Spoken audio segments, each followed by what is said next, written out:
নমস্কার বন্ধুরা, অর্পিতা স্পিরিচুয়াল চ্যানেলে আপনাদের সবাইকে স্বাগত। আশা করি আপনারা প্রত্যেকে ভালো আছেন, সুস্থ আছেন। বন্ধুরা, আপনারা কি জানেন যে কালী ও নাগ পূর্বজন্মে কে ছিলেন? কোন অপরাধের কারণে পরবর্তী জন্মে শ্রীকৃষ্ণের হাতে তিনি মারা গিয়েছিলেন? অনেককাল আগে দুজন মুনি ছিলেন। একজনের নাম অশ্বশিরা, অন্যজনের নাম দেবশিরা।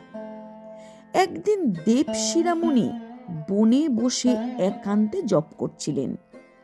সেই সময়ে সেখানে অশ্বশিরা মুনি আসলেন এবং দেবশিরা মুনির নিকটেই সাধনা করার জায়গা খুঁজতে লাগলেন।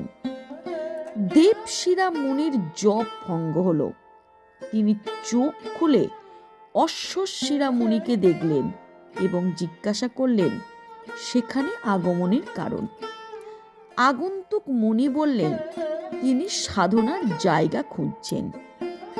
দেবশিরা আগন্তুক মুনিকে মানা করলেন তার কাছাকাছি যেন সাধনায় না বসেন। অশ্বশিরা মুনি দেবশিরার কথা না শুনেই কুশাসন পেতে বসতে গেলেন। তা দেখে ক্রোধিত হলেন দেবশিরা আর উঠে গিয়ে আসন ছুঁড়ে ফেলে দিলেন। দুজনে ক্রোধিত হয়ে গেলেন। অশ্বশিরা ক্রোধিত হয়েই কমণ্ডলু থেকে জল হাতে নিয়ে অভিশাপ দিলেন দেবশিরাকে। আপনি ক্রোধিত হয়ে সাপের মতো আচরণ করছেন, আপনি সাপ হয়ে যাবেন আর ঈগলের ভয়ে ভীত থাকবেন। দেবশিরাও কম যান না, তিনিও কমণ্ডলু থেকে জল হাতে নিয়ে অশ্বশিরাকে অভিশাপ দিলেন। আপনি কাকের মতো আচরণ করছেন, আপনি কাক হয়ে যাবেন। দুজনেই মুনি, জ্ঞানী এবং সাধক। তাদের এই কাণ্ড দেখে সেখানে বিষ্ণুদেব দেখা দিলেন। বললেন, এত জ্ঞানী হয়ে যদি এরকম আচরণ করেন তাহলে সাধারণ মানুষ কি করবে? দুজনে লজ্জিত হলেন, তারা ক্ষমা চাইলেন। ওই দিকে ধনুক থেকে তীর বেরিয়ে গেলে যেমন ফেরানো যায় না, মুখ থেকে কথা বেরিয়ে গেলেও ফেরানো যায় না। মুনি মুখের কথা, দাম তো রাখতেই হবে, বৃথা যায় না। বিষ্ণুদেব বললেন, দেবশিরা শ্রীকৃষ্ণের পদচিহ্ন মাথায় নিয়ে গরুর মানে ঈগলের ভয় থেকে মুক্ত হবেন। আর অশ্বশিরাকে বললেন, অশ্বশিরা কাক হবেন। কাক হলেও জ্ঞানী হবেন, ত্রিকালদর্শী হবেন। শ্রীকৃষ্ণকে তার বাবা বাসুদেব গোকুলের গোয়ালা নন্দের ঘরে রেখে এসেছিলেন। গোকুলের পাশেই ছিল যমুনা নদী। সেই যমুনা নদীতেই থাকত কালী ও নাগ, যে পূর্বজন্মে দেবশিরা ছিল। তার কুকীর্তির কারণে তার বিষে জল বিষাক্ত ছিল এবং পরিবেশও ছিল দূষিত। শ্রীকৃষ্ণের কালী ও দমন কাহিনী অনুসারে শ্রীকৃষ্ণ তাকে শাস্তি দিয়েছিলেন আর তার মাথায় উঠে নৃত্য করেছিলেন। ওই দিকে অশ্বশিরা কাক হয়ে কাক ভূষুণ্ডী হয়েছিলেন আর রাম ভক্ত ছিলেন। গরুড়ের কাছে রাম ভক্তির কথা বলেছিলেন একটি সরোবর ধারে বসে। এটাকে কাক ভূষুণ্ডী সরোবর বলা হয়। ওই পর্বতের অন্নপূর্ণা রেঞ্জের তিলিচ হ্রদ হচ্ছে কাক ভূষুণ্ডী সরোবর। তুলসীদাসের রামায়ণে কাক ভূষুণ্ডীর বিস্তারিত কথা আছে, তবে কাহিনী উপরের কাহিনী থেকে ভিন্নভাবে আসে। অশ্বশিরা কাক কাহিনীতে বলা আছে, বিভিন্ন সময়ে তিনি বিভিন্ন কীর্তি করে অভিশাপ পেয়েছিলেন। সে হিসেবে কোথাও হয়তো দুদিকটাই মেলানো যাবে, আপাতত আমরা জানা নেই। গরুর মানে ঈগল। রামের ইতিহাস কাক ভুসুন্ডি মানে কাকের কাছ থেকে শোনার পর তাকে জিজ্ঞেস করেছি, এত জ্ঞানী হয়ে তার অবস্থা এমন কি করে হলো। বিশাল সে কাহিনী।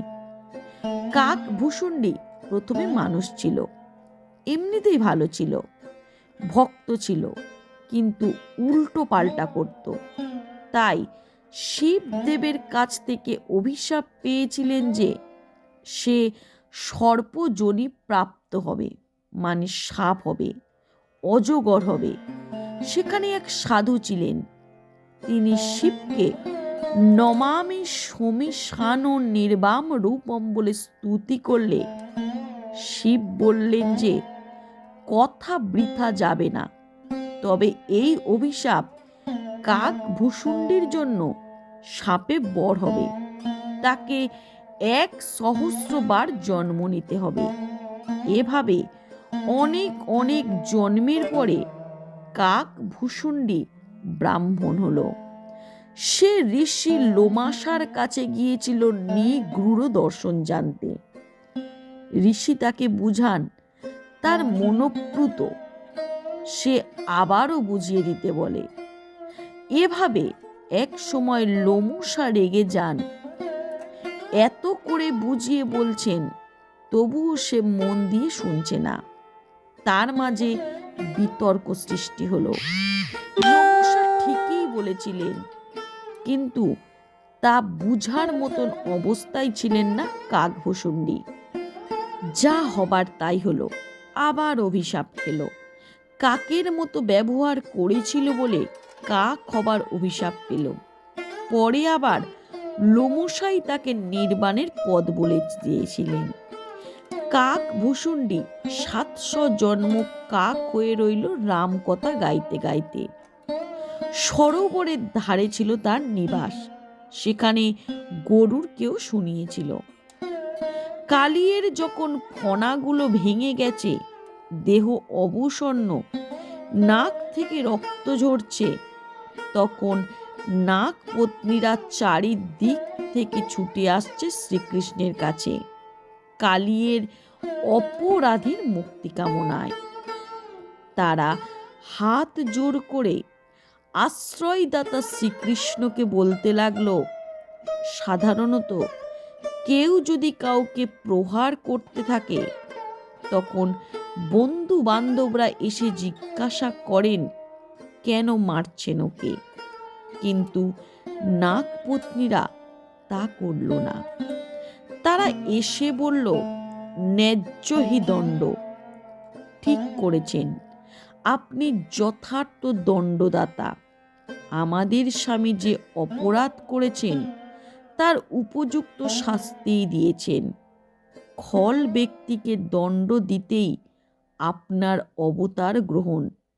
আপনি যদি কাউকে আঘাত করেন তবে তার কল্যাণ কামনা ছাড়া আর কোনো অভিপ্রায় থাকে না। আপনি যখন কোনো পাপীকে আঘাত করেন তখন আপনার হাতে পাপীর পাপ নাশ হয়। তাই আপনার ক্রোধকে ভক্তরা অনুগ্রহ বলে কীর্তন করে। আমরা ভাবছি মহান নৃশংস খল কালীয় পূর্বজন্মে এমন কি পুণ্য করেছিল যার ফলে আপনি শ্রীচরণ দিয়ে আঘাত করে দণ্ড দিচ্ছেন। আপনার শ্রীচরণ বহু ভক্তের আরাধ্য ধন, এমনকি স্বয়ং লক্ষ্মী দেবীরও আরাধ্য আপনার শ্রীচরণ। শুনেছি মৃত্যুকালে আপনার শ্রীচরণ স্মরণ করলে জীব মুক্তি লাভ করে। সেই চরণ যুগল এখনো এর মাথায় দিয়ে আপনি স্থির হয়ে দাঁড়িয়ে আছেন। লোকের মুখে শুনি গয়াসুরকে আপনি চরণ দিয়ে আঘাত করে শাসন করেছিলেন। সেই চরণ চিহ্ন এখনো তার শিরে বিদ্যমান। তাতে পিণ্ড দিয়ে লক্ষ লক্ষ লোক উদ্ধার হচ্ছে। সেই চরণ যুগলের স্পর্শ মহাপাপী কালীও কি করে লাভ করল? আমরা সেটাই বুঝতে পারছি না। আপনি অন্তর্যামী রূপে সর্বহৃদয়ে বিরাজমান। আপনার কাছে আমাদের একটাই প্রার্থনা, আমাদের স্বামীকে আপনি বাঁচিয়ে দিন। স্বামীকে আমরা খুব ভালোবাসি। ও মারা গেলে আমরা দুর্দশাগ্রস্ত হব। ও মারা গেলে আপনি যে তাকে চরণ যুগল দিয়ে অফুরন্ত কৃপা করছেন তা কেউ জানতেও পারবে না। আপনার কৃপা মাহাত্ম্য অনুভব করতে করতে আপনার করুণা সমুদ্রে ভাসমান হয়েও আরও কিছুকাল বেঁচে থাকুক। এই জন্য আমাদের একটি প্রার্থনা, পতি প্রাণ পদীয়তম। প্রভু, আমাদের স্বামীর জীবন ভিক্ষা চাওয়ার একটি কারণ আছে।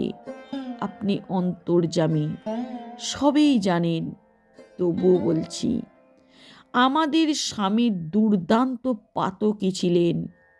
স্বামী পাপী হলে পত্নীদের যে কি দুঃখ তা দীর্ঘকাল বুঝেছি।